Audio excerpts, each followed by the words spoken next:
ঠান্ডার সময় বেশিরভাগ সময়টা আমাদের কাটে ছাদের উপরে। হ্যাঁ, কেননা আমাদের উঠোন নেই, ছাদটাই সম্বল, তাই ছাদের উপরে ঠান্ডার সময় খাওয়া দাওয়া, আড্ডা মারা, চা খাওয়া থেকে সব কিছু। দুপুরবেলা ঘড়িতে এখন 3:20। খাওয়া দাওয়ার পর আমি, মা, বাবা সবাই ছাদের উপরে।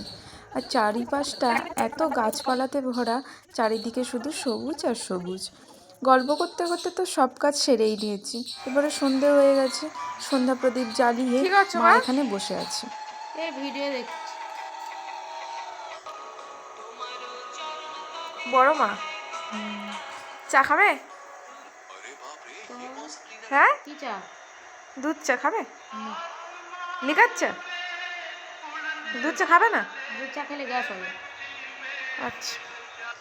মা ওইদিকে রান্না করছে, ভাবলাম ততক্ষণে আমি একটু বেগুনি ভাজি। ডাল, আলু সিদ্ধ, মাছ ভাজার সাথে গরম গরম বেগুনিটা কিন্তু ভীষণ সুন্দর লাগে খেতে। আমার তো খুব ভালো লাগে।